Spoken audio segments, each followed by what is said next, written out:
Assalamualaikum warahmatullahi wabarakatuh. Masayang araw po sa ating lahat mga kababayan. Nagsalita na po si VP Inday Sara patungkol po sa kanyang impeachment. Ang dami niya pong binanatan. Unang-una po si Marcos mga kababayan, dahil sa mga kapabayaan nitong si Marcos sa paglutas sa problemang napakalalang nangyaring korupsyon po ngayon sa ating bansa at sa flood control project na hindi niya po malutas-lutas. Palibhasa kasi pinsan niya dawit. Ngayon pag binanata niya pinsan niya, idadawit din siya ng pinsan niya.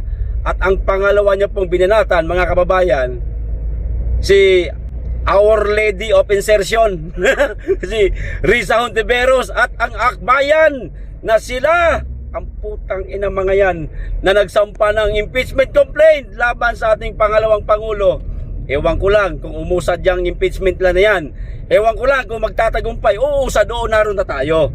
Pero yung mapa-impeach pa nila si VP Inday Sara, malabo kasi ang grounds po, kung ano ang grounds nila nung unang impeachment na napasura, na isinampaho nila laban sa ating pangalawang Pangulo, yun rin naman wala ho pinagkaiba So, basura din ang kinilabasan yan mga kababayan. Ito na po yung video, panoorin po natin. Pero bago po natin simulan, makikisuyo lang po sa mga hindi pa po nakasubscribe. Baka naman. At paki-click na rin po ang notification bell para updated kayo sa lahat ng upload.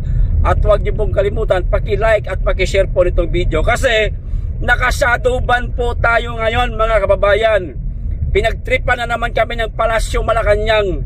Naka-shadow ban po kami, ibig sabihin hindi po nagno-notify sa inyong mga telepono ang lahat ng video pong upload ng mga DDS vlogger, lalong-lalo na po ng mga birador at ng mga banateros at ng iba pang mga DDS vlogger na gumagawa ng komentaryong masasakit laban sa mga bangag administration. Ito na po yung video, panoorin na po natin. Assalamualaikum warahmatullahi wabarakatuh. Madayaw, ugmaayong adlaw kaninyong tanan. Magandang araw sa inyo lahat. Ang impeachment complaint na inendorso ng Akbayan ay isang papel na walang kalakip na kahit anong ebidensyang magpapatunay sa mga paratang na isinasaad dito. Hindi na ito bago. Matatandaan na ang impeachment laban sa akin ay naging sagot nila sa aking pag-alis sa gabinete. Isang hakbang na isinagawa dahil hindi na maipaliwanag ng Pangulo ang patuloy na pagkalugmok ng bayan sa kahirapan dulot ng kanyang kapabayaan at bisyo.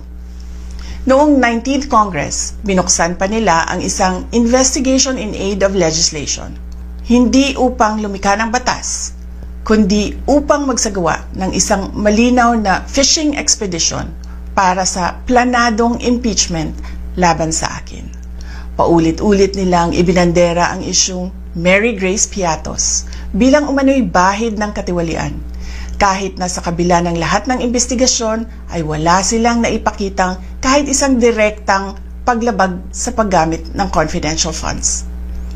Sumunod na dito ang bentahan ng mga pirma para sa impeachment at ang mga tinaguriang for later release projects na ipinangako umano sa ilang miyembro ng Kamara upang itulang ang impeachment laban sa akin. Mga pangyayaring mismong inamin na ng ilang mambabatas sa kanilang mga naging pahayag. Mga kababayan, walang kredibilidad ang Akbayan upang mag-endorso o magsumite ng impeachment complaint.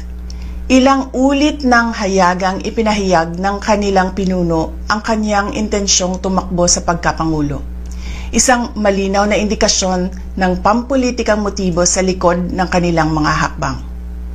Huwag nating kalimutan ang makasaysayang talumpati noong Agosto 2024 ni Risa Hontiveros, kung saan malinaw niyang inilahad ang tunay na motibo ng Akbayan bilang isang grupo. At habang ang anak niya ay may kapangyarihan pa, hindi magiging madali ang ating laban. While VP Sara is in power, the threat of a full-blown Duterte comeback is still a very real and present danger. For one, they are supported by 1 major superpower, China. Kaya malinaw na lahat ng ito ay isang uri ng harassment at pang-aabuso sa proseso ng impeachment ng grupong akbayan. Hindi malinaw kung ano ang ipinaglalaban nila para sa kaayusan ng bayan, pero napakalinaw ng kanilang pamumulitika at pagpapahirap sa usaping diplomasya ng ating bansa. Sa huli, ang tunay na laban ay hindi lamang laban ng iisang tao o iisang grupo. Ito ay laban para sa katotohanan at sa dangal ng ating bansa. Naway magsilbi itong paalala sa ating lahat na ang kapangyarihan ng impeachment ay hindi dapat ginagawang sandata ng politika, kundi isang banal na proseso para sa hustisya at pananagutan. Sapagkat kapag nanaig ang abuso, ang tunay na talunan ay ang sambayanang Pilipino. Oh, damay. Damay pati ang paggamit ng pulburo ni Bangag. Talagang hindi kinaligtaan ni BP Inday Sara ang paggamit ni Bangag ng nakakabangag na pulburon. At ang akbayan, nilinaw na ni BP Inday Sara na itong kanilang pinuno walang iba kundi si Risa Hontiveros na nagnanais na maging presidente o tumakbong presidente sa 2028. Kaya ang ingay ng letseng babaeng yan, mga kababayan, sa lahat ng mga senadora dyan sa Senado, yan ang pinaka-anay sa Senado, mga kababayan. Sa totoo lang, si Risa, anay yan. Kaya ikampanya nyo po yan sa darating na halalan, ha. Etong 2028, bagamat malayo pa ho, pero ikampanya ho ninyo. Bakit? Ikampanya ninyo na wag iboto. Sabihin nyo sa mga kapitbahay nyo, sa mga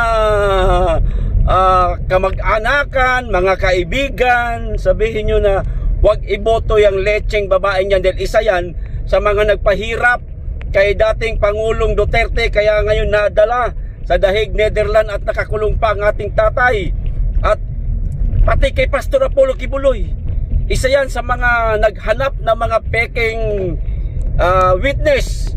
Iniharap niya sa Senado. Etong sila alias Rene, nakalaunan din, umamin din. Sinabi ang katotohanan na sila binayaran ng 1 milyon nitong si Risa Hontiveros, maliban pa sa mga pakimkim.